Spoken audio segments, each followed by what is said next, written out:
when the Super Falcons head coach Coach Madugu unveiled his final 24-woman squad for the 2024 Women's Africa Cup of Nations. Fans across Nigeria and the continent had just one question.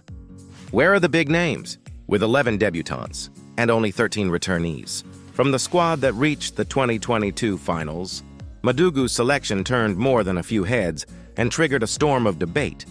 How do you drop in formed strikers and proven veterans when you're heading into Africa's biggest stage? Let's break down 7 of the most shocking omissions and why each absence still has people talking.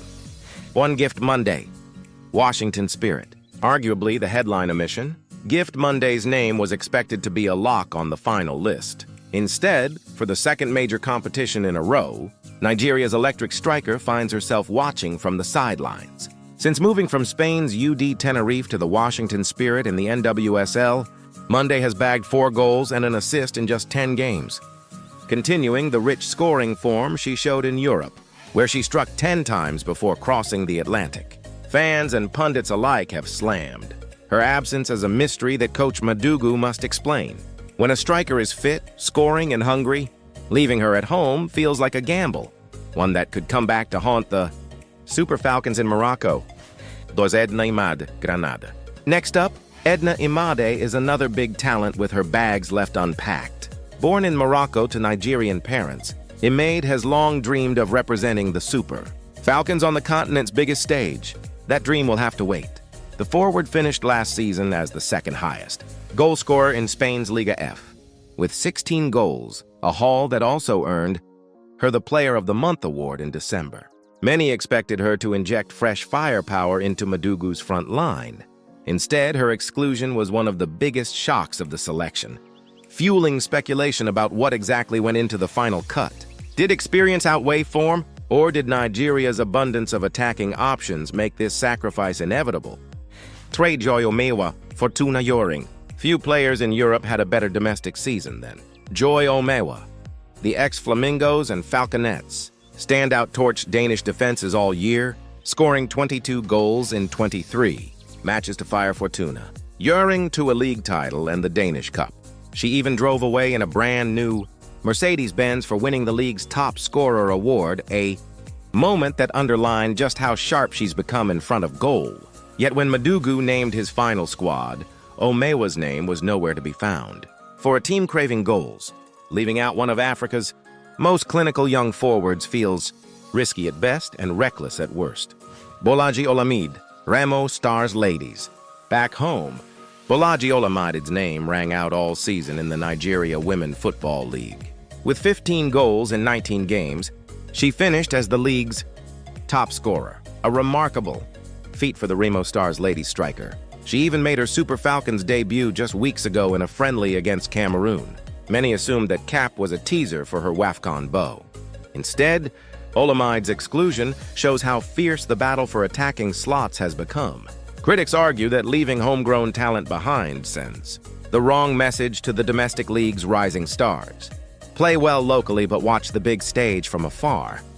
Roofi Imuran, London City Lionesses. At just 21, Roofi Imuran already boasts big tournament experience, having played in the 2023 FIFA Women's World Cup.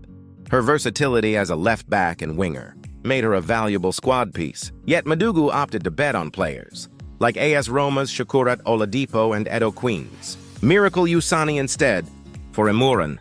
It's a painful setback that will sting, especially after putting in strong shifts for club and country in recent seasons. Fans are left wondering if dropping a young player with top-level experience is a risk worth taking in a tournament known for grueling fixtures and unexpected injuries.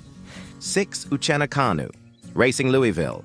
When it comes to consistency for the Super Falcons, few have been as reliable as Uchenna Kanu. With 20 goals in 31 national appearances, she's a proven scorer when the green and white need her most. She's struggled for club form lately, netting once in 5 matches for Racing Louisville. But for a veteran who can produce moments of magic from nowhere, leaving her out feels like a bold and maybe dangerous call. Some reports hint at Kanu still recovering full sharpness after an injury layoff, but fans have seen enough of her late-game heroics to believe she'd have made a difference. Fitness issues or not, 7. Nicole Payne, Portland Thorns FC. Rounding out the list is Nicole Payne, a player many expected to add depth and flexibility to Nigeria's backline. Part of the Super Falcons 2022 WAFCON squad and named for the 2024 Olympic Games, Payne has shown her versatility at fullback and her energy in overlapping runs. However, reports of a lingering ACL injury and a season on the sidelines explain part of her omission, though confusion reigns because some sources still listed her as in form. For many, the bigger frustration is the lack of clarity and communication surrounding her fitness and selection status. A squad with questions. Coach Madugu's final. 24 have the talent to challenge for the WAFCON crown, no question. But his decisions have come at a cost. Questions about leaving firepower, versatility, and big game experience behind. Fans know that the Super Falcons have long been a continental powerhouse. But in Morocco, they'll need every ounce of chemistry, discipline, and killer instinct to reclaim their crown. If things go south, critics will be quick to point to the names left at home and the goals that might have been. What do you think? Did Coach Madugu get it right with his bold picks and surprise omissions? Or will Nigeria regret leaving out these stars when the stakes are highest? Drop your thoughts in the comments. Which player should have been on the plane to Morocco? Don't forget to like, share, and subscribe for more deep dives into African football's biggest stories. Thanks for watching, and here's hoping the Super Falcons make us all proud at WAFCON 2024.